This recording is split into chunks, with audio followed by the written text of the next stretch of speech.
Bonjour à tous, j'espère que vous allez tous très bien. Aujourd'hui on se retrouve pour une nouvelle vidéo d'analyse.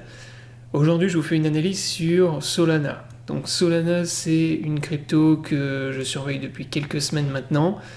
On a un pattern qui est absolument magnifique sur le Sol, donc on va analyser ça. Et également je vous partage une idée de trade puisque moi personnellement je suis en fait sur le point de short le Sol.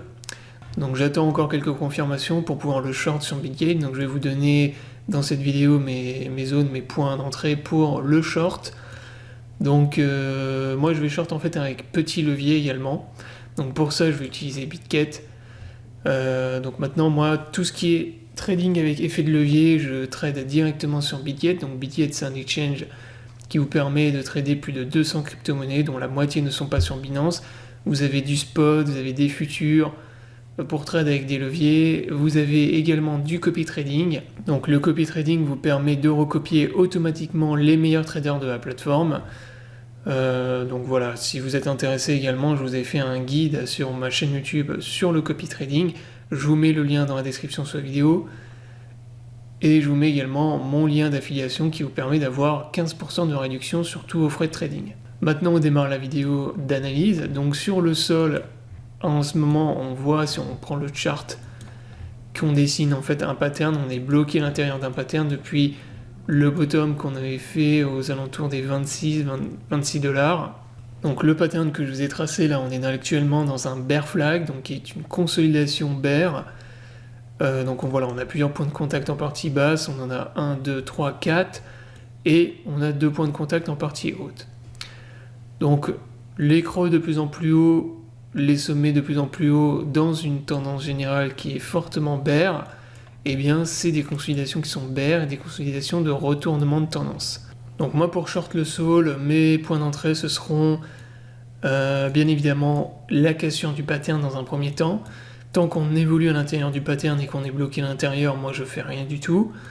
Par contre, si on vient valider la cassure, moi je vais prendre un short, donc ça comme d'habitude en fait je vais short la cassure du pattern. Donc en gros je vais me positionner en short si on vient casser le dernier creux qu'on a fait ici. Donc en 37,46$, si on repasse sous ce niveau, je me positionne short. Donc en gros moi je vais me positionner short. En gros je vais vendre à peu près vers les 37$, vers ici. Stop loss juste au-dessus de la trend line inférieure, donc le support qu'on a en fait du pattern. Donc vous voyez que l'avantage c'est qu'on n'a pas besoin de mettre un stop loss qui est trop éloigné. En gros mon stop loss je vais le mettre à peu près à 10%, sachant que comme je vous l'ai dit, moi je vais le trade avec un petit levier, mais vraiment petit, je vais mettre un x2, x2, x3 maximum, donc ça me fera une perte qui est assez faible. Et pour ce qui est de la target, par contre, moi je vais viser la prochaine zone, grosse zone de support qu'on a en dessous, qui est la zone en fait des 20$. Donc c'est toute la zone en fait qu'on a ici, là où vous voyez les grandes mèches ici. Donc en fait, si je la trace, c'est la zone qu'on a au-dessus du pattern ici, donc aux alentours des, on va dire à peu près 17-18$, et jusqu'ici au niveau des 20$. Donc ça c'est la prochaine grosse zone de support qu'on a sur le sol, donc c'est la zone que moi personnellement je viserai. Et également si on regarde la target du bear flag, on voit qu'on est à peu près sur du moins 42%. Donc si je me mets au niveau de la cassure et qu'on trace un moins 42%, on voit que ça nous amène à peu près vers les 21$. Donc voilà, la target elle nous amènerait à peu près vers la zone en bleu que je vous ai tracée, légèrement au-dessus. Donc en gros, moi ma target elle va être là-dedans. Et vous voyez que en gros, voilà, le ratio gain-perte sur ce trade, il est vraiment énorme. C'est pour ça que moi j'aime bien trade ce genre de pattern. S'il est invalidé, par exemple qu'on fait une fausse cassure et qu'on remonte, bah, c'est pas grave, moi je coupe avec une petite perte. Et si par contre il est validé et qu'on a bien un énorme dump sur le sol, et ben derrière vous voyez que les gains vont être vraiment très intéressants. Inversement, si on repart dans quelque chose de bull sur le sol, à court terme, donc moi je short pas pour le moment, Imaginons par exemple on repart tester le haut du flag, donc, je sais pas, le sol par exemple qui repart bullish, et il fait un truc comme ça. Moi derrière je vais short en fait le haut du range en fait. Ici une position short sur le haut du bear flag. Stop loss même chose juste au-dessus. Donc là encore il n'y a pas pareil, il n'y a pas besoin de mettre un gros stop loss. En cas d'invalidation ça fait une petite perte. Et la target, je viserai au minimum le bas du range. Et sinon la zone des $20 si on vient le break plus tard. Donc voilà en gros ce que je vais surveiller sur le Sun et les deux positions que je vais prendre.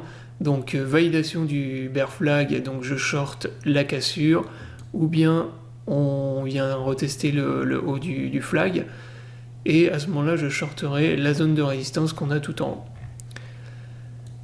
haut. Donc en ce moment moi je suis chaud en fait pour short le Sol, parce que déjà on est dans une énorme tendance baissière sur le Solana.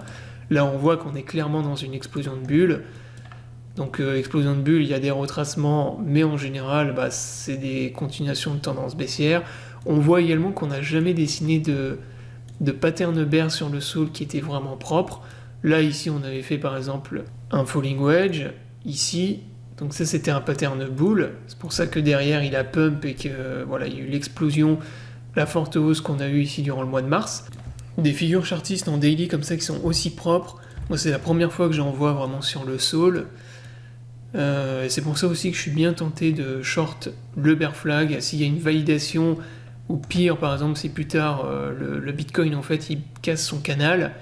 Vous pouvez être sûr et certain que le Sol il va dump, mais vraiment hard dump, et que voilà, la zone ici sera revisitée, sera retour à $20 minimum. Sachant qu'en plus il y a eu des hacks cette semaine sur le Sol, donc ça je vous ai partagé sur le Twitter.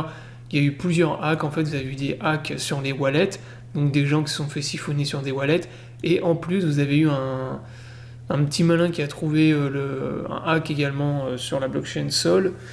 Il a trouvé, si j'ai bien compris, le moyen en fait de hack les adresses IP de n'importe qui, de n'importe quelle personne à qui il envoyait un NFT, ou à qui voilà, il échangeait un NFT. Pour moi là vraiment le seul truc qui peut sauver le Sol et qui peut le relancer vraiment dans une tendance bullish, dans une grosse tendance bullish, c'est le Bitcoin. Il faudrait que le Bitcoin il reparte dans un truc bullish, si on a un Bitcoin par exemple dans un mois qui est à $30 000, là bien sûr le Sol lui il va pump également et il va revenir sur des niveaux beaucoup plus hauts. Mais s'il n'y a pas de pump du Bitcoin, pour moi le Sol là il va s'écraser. C'est juste une question de temps et de validation de pattern, et ce sera un retour minimum à $20. Voilà, donc j'espère que la vidéo vous aura plu, donc je vous invite à vous abonner à la chaîne pour ne pas rater les prochaines vidéos. Je vous souhaite à tous une bonne journée et à bientôt pour une prochaine vidéo.